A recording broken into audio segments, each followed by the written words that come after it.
Nos chers invités sont toujours là. Firmin Teko Agbo, chroniqueur politique, Adama Djorno, journaliste et directeur de publication de Vision d'Afrique, Napokura Francisco, journaliste freelance. On parlait de la République centrafricaine.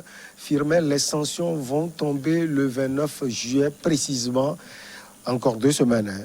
Si on compte bien, est-ce que d'ici là, vous pensez que Faustin Archange Touadéra, le chef de l'exécutif de ce pays, et tout, hein, tous les ministres et autres, les diplomates, vont œuvrer pour que ces sanctions soient véritablement effacées? Vous savez, si vous prenez aujourd'hui la Centrafrique, actuellement, le pouvoir arrive à contrôler 80% du territoire, et ceci grâce à la Russie. Donc, j'ai compris finalement que les embargos sont des armes diplomatiques que les Occidentaux utilisent pour fragiliser la sécurité des pouvoirs. C'est-à-dire, autant vous n'avez pas d'armes, autant vous êtes fragilisé, autant on peut vous imposer un certain nombre de choses. La France, avec qui avait cet embargo-là qui pesait sur la Centrafrique, donc elle pouvait lui proposer un certain nombre de choses. La Russie, la Centrafrique ou le pouvoir centrafricain, sachant que la situation était difficile et qu'il était déjà fatigué,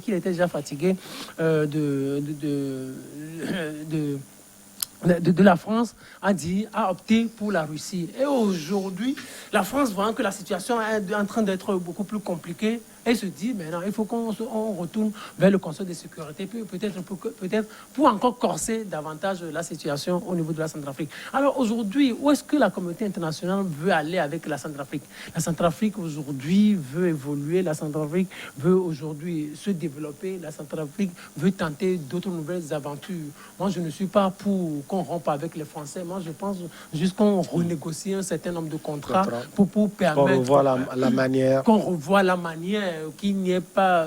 que ces contrats... s'actualisent par rapport aux réalités modernes. C'est comme nous sommes au XXIe siècle. On ne peut pas se laisser encore diriger par les contrats du 15e ou du 14e siècle. Le temps est en train d'évoluer. Il faut qu'on s'en aperçoive.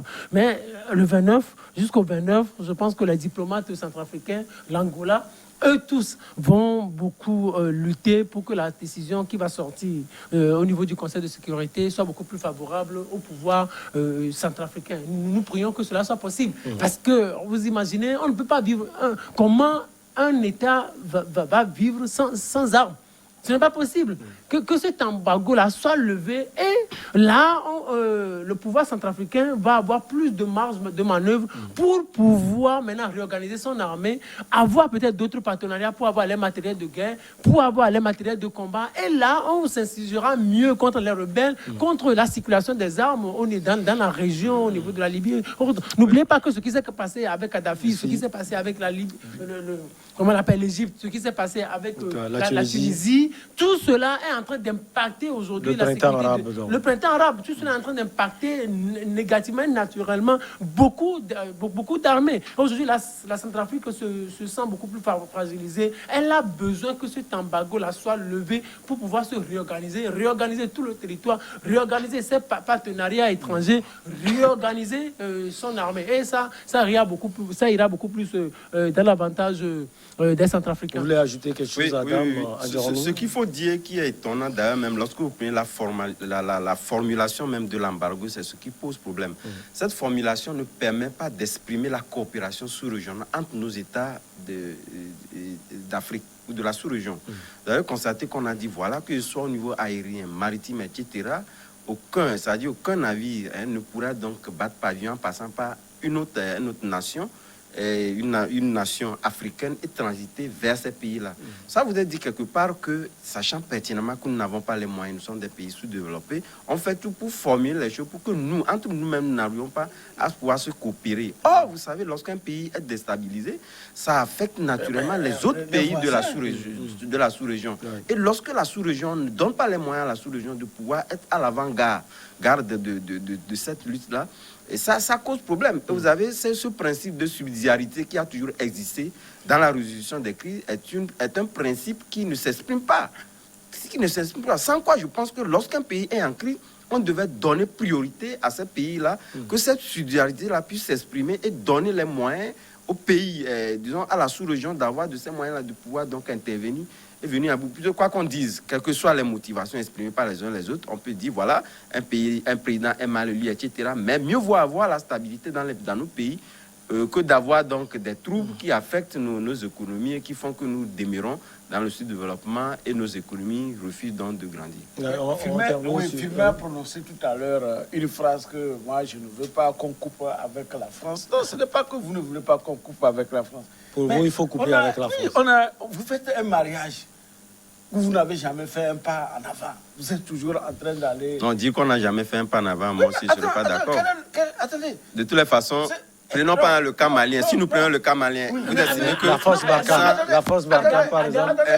Vous estimez que sans la France, on serait toujours dans un pays en scission. Le cas malien, depuis qu'ils ont établi l'état de Gao, d'accord? Qu'est-ce qui a pu marcher entre le gouvernement de Bamako et les gens de Gao? C'est toujours à couteau tiré, puisque Bamako n'arrive même pas à déployer la force régulière. Vous avez vu quand... Mais est-ce que nous avons aujourd'hui encore les...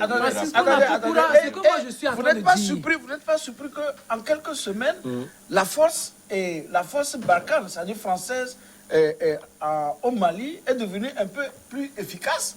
Parce que maintenant, régulièrement, on nous annonce qu'il y a des arrestations. Non, c'est pas une mauvaise lecture quand même des avancées. Non, c'est pas une mauvaise lecture des avancées. Moi, je peux parler aussi. Les avancées, ce que je voudrais dire, Francisco Napokoura et Adam Birkonou. Moi, vous savez, moi, je ne suis pas contre...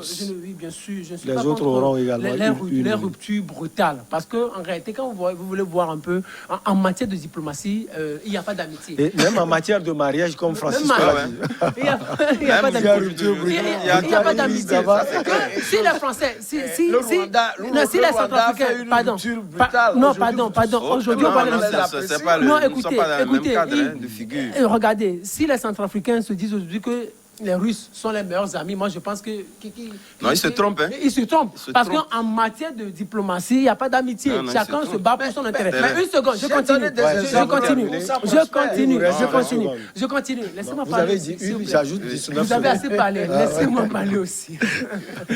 En matière de diplomatie, regardez par exemple ce qui s'est passé avec le Mali. Je ne sais pas si vous avez lu cet article de Serge Daniel, le correspondant de RFI à Bamako. Il a dit qu'en réalité, au lendemain de l'annonce de Macron qui disait qu'il allait rompre avec le Mali. Oui. Mais le président malien, le président par intérim Assimi Goïta, a appelé Emmanuel Macron pour lui dire: monsieur, nous ne voudrions pas rompre avec Paris. Et donc nous allons renégocier les choses. Parce que le président Assimi Goïta s'est rendu compte qu'il ne pouvait pas vivre sans Paris. Que laisser la France quitter le territoire, ça va être déstabilisateur. Ça va être un chaos. Le chaos est déjà là. Vous laissez les Occidentaux quitter, ceux-là qui vous aidaient, même si on peut leur reprocher un certain nombre de choses. Si vous les laissez partir, vous allez subir un chaos extraordinaire, légendaire. Mais regardez, le lendemain, Emmanuel Macron lui a promis deux personnalités françaises, c'est-à-dire un général et un membre de l'Élysée ou un fonctionnaire de l'Élysée, et on les a dépêchés sur le territoire malien et ils ont eu à échanger avec Assimi Goïta. Et puis quelques jours après, vous avez la coopération a repris. La coopération a repris. C'est-à-dire, moi je suis pas beaucoup dans l'émotion. Moi je suis dans le pragmatisme. Francisco n'a pas encore une seconde. Moi je suis beaucoup plus dans le pragmatisme. Vous avez eu tant de Oui, moi je suis dans le pragmatisme. Oui, je suis dans le pragmatisme. Que les Africains ne se trompent pas. Il n'y a pas d'amitié sur le plan diplomatique. Même la Russie ne fera pas. La Russie n'est pas là pour les bons yeux de la Centrafrique. La Russie est là pour l'intérêt de la Russie. Un point, un trait. La Russie viendra, elle va piller aussi comme les autres. Mais pas de la cabine de la France. Non, mais après, c'est-à-dire, qu'est-ce que vous faites ça? Attendez. La France était là depuis là. Aucun pays ne prêtera ses armes sans intérêt. Attendez, la France était colonisateur. Après, c'est l'impérialisme, le néocolonialisme qui continue. La Russie n'a jamais été colonisateur, mais a assisté des pays africains à sortir de ces états de guerre et de ces états d'occupation. Vrai ou faux? Mais c'est des exemples palpables. Donc, attendez. Maintenant, la force Barkhane et toutes ces forces qui sont là-bas, mais c'est pour protéger les minerais, pour les industries. C'est pour protéger les Il n'y a pas que entreprises. ça. Ça dit que moi, je pense Maintenant, si Assimi Goïta accepte cela, s'il veut négocier avec Paris, c'est qu'il permet qu'on protège les minéraux. De toutes les façons, Assimi en Goïta. négociant, est-ce que vous êtes... Je dis si la France quitte, si la France quitte le Mali, s'ils veulent vraiment quitter, et je vous dis que pour quitter un pays, ce n'est pas une occupation comme ce qui se fait là-bas, ce n'est pas facile. La logistique, il faut la déployer quelque part, on ne retourne pas en Europe avec. Il faut trouver des débouchés, il faut amener les hommes, on ne ramène pas tout. Je ne sais pas si vous voyez, la logistique, il faut le préparer. Maintenant, et après, si vous quittez, ils abandonnent le Mali. Mais le djihadisme, la rébellion va pousser. Mais nos ports qui sont occupés par qui? Bien sûr, on aura la violence, mais nos ports qui sont occupés par l'impérialiste, c'est leurs intérêts qui sont en jeu. Si la rébellion De va toutes les venir, façons, ça veut dire que la France joue un rôle. L'économie française représentera quoi s'il n'y a pas l'économie africaine qui est prise en otage? Je pense que c'est une mauvaise lecture de la géopolitique. Vous savez, moi, cette semaine, sur la question, nous avons publié un article qui fait pratiquement plus d'une page journal pour évoquer naturellement les enjeux et les défis liés donc à cette réorganisation. La France a compris, puisque la France l'a toujours dit, il n'était pas, lui-même il a été appelé. Et lorsqu'on parle donc de ce néocolonialisme, etc., qui existe, etc., on est d'accord. Mais au même moment, la Russie qui est appelée en rescousse, est-ce que la Russie, comme on le dit, viendra faire autre chose? Il ne viendra pas faire autre chose. Donc ici, aujourd'hui, je pense que nécessairement, il est très difficile de dire, voilà, que bon, il faudrait que la France parte avec les questions d'intérêt qui sont posées. Mais au même moment, la France l'a dit publiquement. Est-ce que si vous ne voulez plus de la France, il faudrait réellement il faut suivre la France et donc, de dire. toute façon, c'est vous qui nous avez appelé, que vous ne voulez pas. Mais au même moment, ils savent qu'en arrière-plan, ils sont aussi en train de protéger leur territoire. De toute façon, donc, je me dis les intérêts sont un peu liés. Et aujourd'hui, la réorientation de Barkhane était justifiée par le fait que, et si on le constate bien, puisque la DGSE l'avait annoncé dès le début d'année, que voilà, avec le matériel saisi au niveau des djihadistes, on avait constaté qu'ils faisaient donc une orientation vers les pays côtiers. Et donc, pour éviter cela, il faudrait que aujourd'hui, la nomenclature actuelle ne correspond plus aux appréhensions des djihadistes. Donc, il faudrait réellement revenir, réorganiser et puis faire en sorte que les armées puissent remonter en puissance. Mais n'oubliez pas que la force Barkhane a eu des succès énormes au niveau du Sahel qui font qu'aujourd'hui on ne constate plus la récurrence de ces attaques-là. Ne dites pas que c'est parce qu'il y a eu déjà des négociations, voilà pourquoi nous en sommes là. C'est pourquoi je dis que c'est une mauvaise lecture de la géopolitique. Il faudrait que les conclusions de la DGSE, c'est pour faire davantage aux autres chefs d'État pour que... Non.